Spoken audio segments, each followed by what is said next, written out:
Bonjour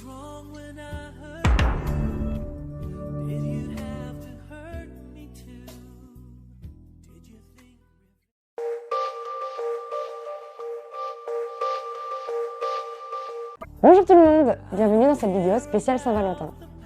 Dans cette vidéo, je vais vous parler des 4 types d'amour décrits par les Grecs et vous présenter mon top 5 de webtoons. Alors je sais ce sont deux sujets extrêmement différents, mais j'ai trouvé ça intéressant de les partager dans une vidéo les regroupant. D'une part, la vidéo sera un peu pédagogique si vous ne connaissez pas du tout les 4 types d'amour décrits par les Grecs.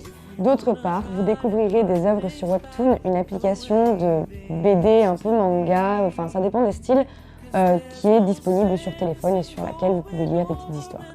Pour commencer, je vais vous parler des 4 types d'amour décrits par les Grecs.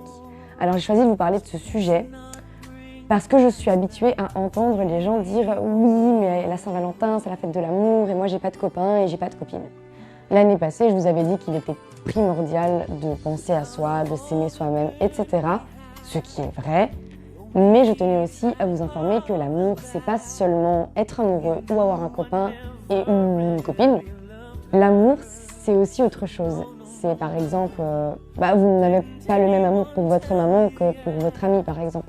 Ou le même amour pour votre animal que pour une personne que vous admirez et qui ne vous connaît pas. Du coup, il y a de cela beaucoup d'années, puisqu'on est quand même à l'époque des Grecs avec les vieux mots, les termes un peu latins, etc. Eh bien, ils ont mis en place 4 types d'amour. Tout d'abord, il y a Eros.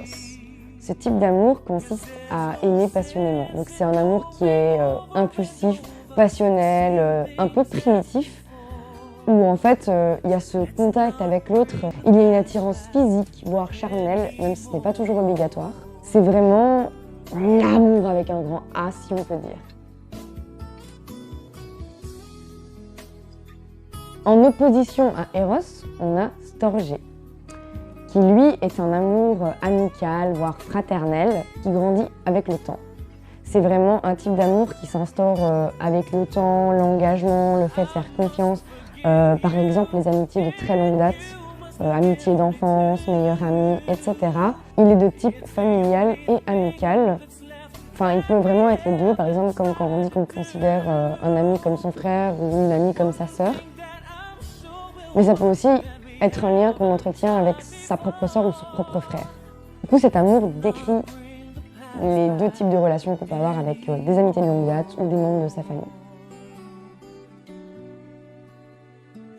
Nous avons ensuite Philia, qui est une reconnaissance entre 2 êtres, une sorte de respect mutuel. C'est vraiment bien s'entendre avec quelqu'un en termes amicaux. Donc il est un peu comme Storgé, c'est une amitié qui grandit aussi avec le temps, qui prend le temps de se poser, mais ça peut aussi être très léger. Donc par exemple, quand on qualifie quelqu'un de pote ou connaissance, on va plus utiliser le terme philia. C'est le type d'amour pour décrire ça. Même si on l'emploie aussi beaucoup, et c'est même plus logique de l'employer pour ça, on l'emploie aussi beaucoup pour les amitiés de longue date. C'est un type d'amour dans lequel vous allez ressentir beaucoup d'amour pour la personne en face, mais pas du tout passionnel, il n'y a pas de volonté de contact physique, d'attirance physique ou charnelle. Comme Storgé finalement, il y a l'idée de solidarité, coopération, et en général, on est heureux quand l'autre va bien. Je précise que s'il n'y a pas cette dynamique dans une de vos amitiés, que l'autre n'est pas content quand vous arrive quelque chose de bien, c'est que c'est légèrement toxique. Je dis pas tout le monde a le droit d'être triste, on a le droit de pas toujours être heureux quand nos amis vont bien, et d'envier leur bonheur, ça m'est déjà arrivé, ça arrive à tout le monde, mais si ça mute à de la jalousie qui devient vraiment excessive, que ça conduit à des comportements ou des propos qui ne sont pas excusables, faites attention à vous, ce n'est pas normal.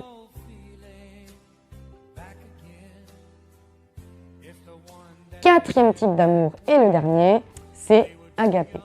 C'est un type d'amour pur et inconditionnel que l'on ressent envers quelqu'un, un animal, une divinité, d'où la dévotion religieuse, ou même envers la nature. C'est vraiment une sorte de reconnaissance d'amour qui nourrit, qui est juste généreux. On le fait sans attendre en retour, en général, on aime juste enfin comme je dis, soit une personne, soit un animal, on envoie de l'amour et en fait on tire une certaine satisfaction. Donc c'est gentil et généreux, oui, mais il y a une petite part d'égoïsme, on le fait quand même pour nous. Mais c'est vraiment un amour qui n'a pas de but particulier. Ce n'est pas non plus un amour qui fonctionne sur l'attirance physique ou charnelle. Ce type d'amour est présent dans toutes les sociétés humaines. Par exemple, quelqu'un qui voit un chat abandonné dans la rue, et ben, le prendre chez lui, s'en occuper, etc. Quitte à devoir s'en séparer plus tard parce qu'il faut bien le rendre à son maître ou quoi, et ben, c'est quelqu'un qui fait preuve de agapé, si on peut dire ça comme ça, parce qu'il aura donné de l'amour à un animal inconnu qui était perdu dans la rue.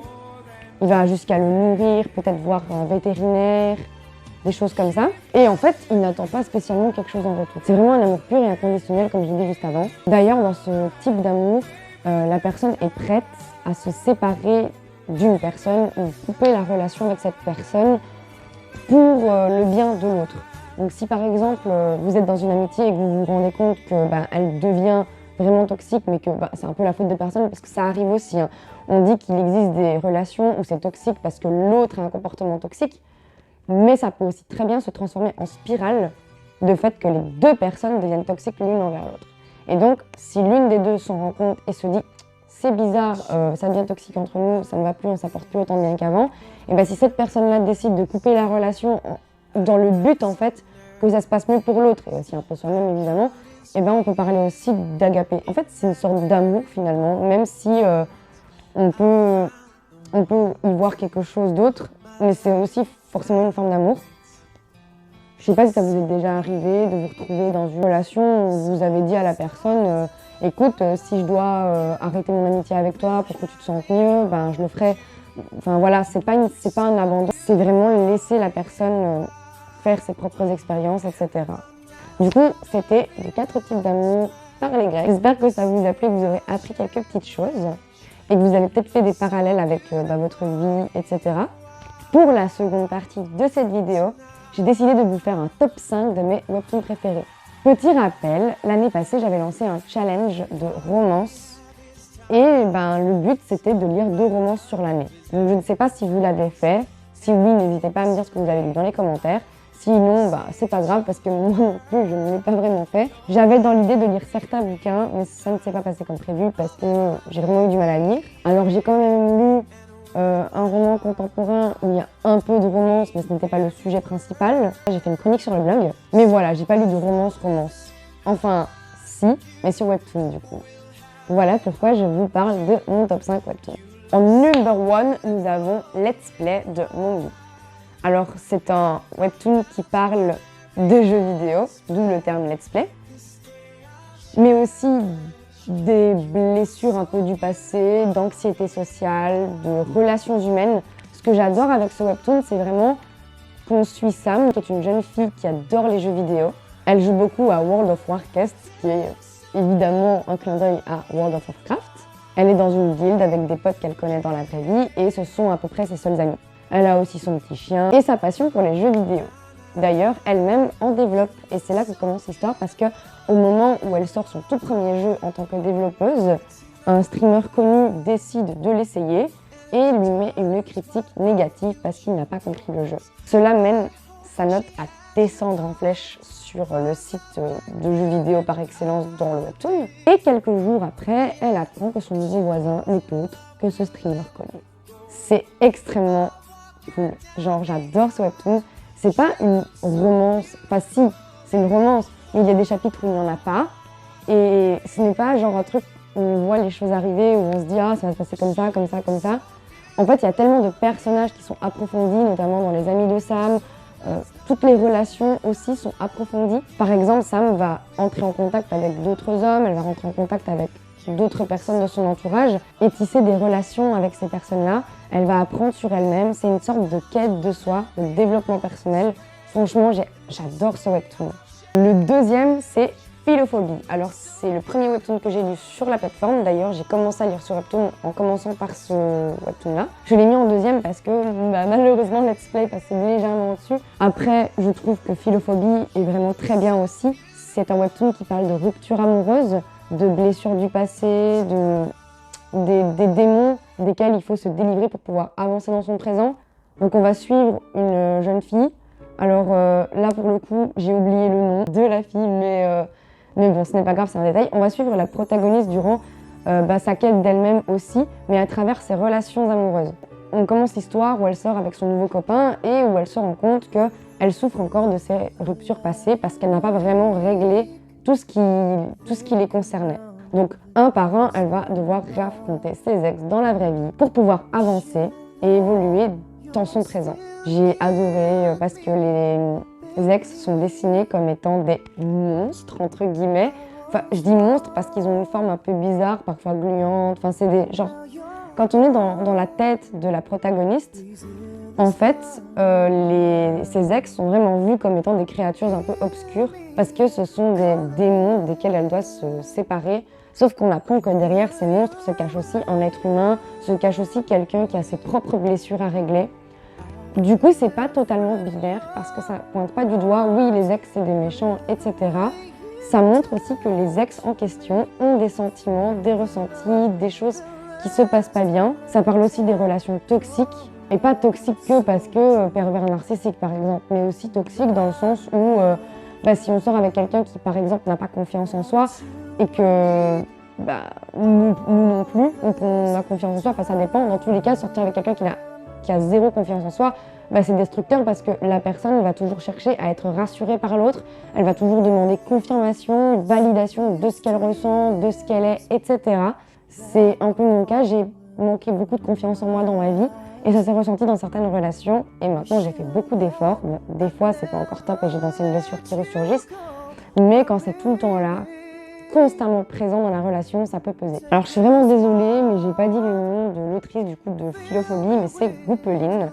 De toute façon, vous aurez les liens, etc. dans la description. Le number 3, je sais pas du tout parler anglais, c'est E4. Donc c'est un webtoon très jeunesse parce qu'il tourne beaucoup autour de la vie de lycéens. On va suivre l'histoire de Griot, qui est un petit garçon on va dire 14 ans je crois. Enfin, je ne sais plus exactement l'âge qu'ils ont dans le webtoon, mais ils sont encore au lycée, avec des dramas de lycéens, etc. Et en fait, c'est un webtoon extrêmement coloré, avec des traits vraiment funny, un peu punchy. Et on va vraiment suivre l'histoire de Griot, qui a un crush sur une fille de sa classe. Et puis il se rend compte que cette crush en question, c'est la nouvelle copine de sa sœur. Sa sœur qui du coup est sa jumelle, si je ne dis pas de bêtises, et ils ont souvent été en compétition tous les deux, sa sœur avec lui avant lui, etc. Et là, le fait que sa sœur finisse par sortir avec la fille sur qui il crush depuis au moins 2 ans, ça me fout un peu mal. On va suivre ce jeune garçon en train de passer au-dessus de ça, pouvoir supporter la présence de la fille dans la maison, vu que c'est devenu la petite copine de sa sœur, essayer de faire plus de choses avec ses amis, se trouver lui-même, qui il est vraiment. Donc c'est aussi une quête identitaire. Vous avez remarqué que dans tous les webtoons que je lis, j'aime beaucoup cet aspect quête de soi, etc. Ce qui est vraiment cool, c'est que c'est un webtoon très ouvert d'esprit avec du coup le sujet de l'homosexualité, parce qu'il y a déjà sa sœur, mais aussi son meilleur ami qui est homosexuel. Ça ouvre aussi une perspective sur tous les autres types d'amour. Il y a les amitiés, etc., comme on en parlait tout à l'heure. Il y a les autres types d'amour, quoi, pas que l'amour passionnel. Et je trouve ça vraiment cool, en fait. Et encore une fois, j'ai oublié de citer l'auteur. C'est de May Hitcherfeld. Je sais pas si je l'ai bien dit, mais dans tous les cas, comme je vous le disais, c'est noté en dessous. Le 4e webtoon, c'est It Was Only You. Et là, par contre, vous m'en voulez pas, mais ça va être... je ne sais pas dire le nom des auteurs. Ils sont notés dans la description, mais je ne sais pas les prononcer. Et je préfère pas parce que j'ai trop peur de mal les dire. Mais en gros, c'est l'histoire d'une jeune testeuse d'informatique qui teste en fait des clonaments. Donc on est un peu dans une société futuriste où on crée des androïdes pour remplacer des compagnons. Et donc, c'est une autre forme d'amour qui naît puisque ces clonaments-là sont testés sur des femmes. Donc là, on va suivre la testeuse qui essaye un clonament donc, sur elle-même pour voir si le produit est à la hauteur de ce qu'ils espèrent et aussi s'ils peuvent le vendre à des clients. Et en essayant ce clonament, en fait, notre jeune testeuse se rend compte de tout ce qui ne va pas dans sa vie, notamment du fait que son mari la trompe, mais pas que, son mari lui fout vraiment la misère. Et c'est à se demander comment ça en est arrivé là, quoi. Pour passer d'une relation, on est vraiment amoureux, où ça se passe bien, à ça, c'est qu'il y a vraiment eu une régression, quoi, une chute aux enfers. Et on va suivre justement la chute aux enfers de cette femme-là, qui se rassure avec ce clone amant, qui lui apporte beaucoup plus d'empathie que les autres êtres humains qu'elle côtoie. Et donc, grâce à son aide, elle va un petit peu se venger. En effet, elle voudrait bien se venger de son mari, puisque celui-ci, comme je l'ai expliqué, n'est pas vraiment très sympa avec. On apprend quelques petites choses sur le passé de la jeune femme. Enfin, jeune femme, je crois qu'elle a la trentaine, mais bref, on apprend des choses sur son passé. Je ne peux pas en parler ici parce que ce serait spoilé.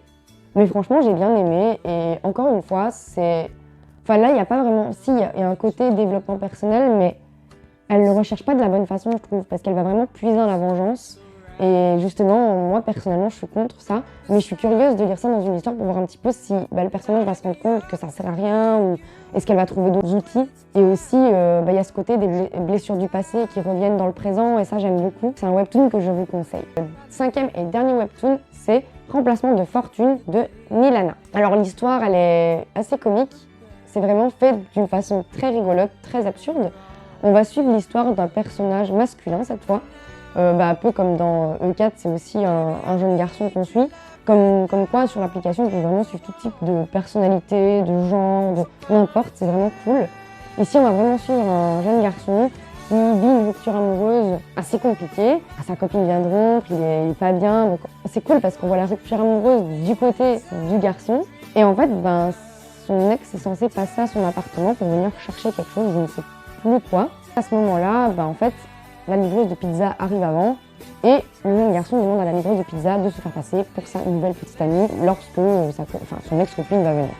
C'est une idée totalement ridicule, mais sur le moment, il ne voulait pas que son ex-copine le voie dans un état désastreux, rien n'était nettoyé dans l'appartement, lui-même était dans un état lamentable, et il s'est dit, let's go, on va demander à cette livreuse de pizza de faire semblant juste 10 minutes d'être ma copine. Alors évidemment, ça se passe pas totalement comme prévu.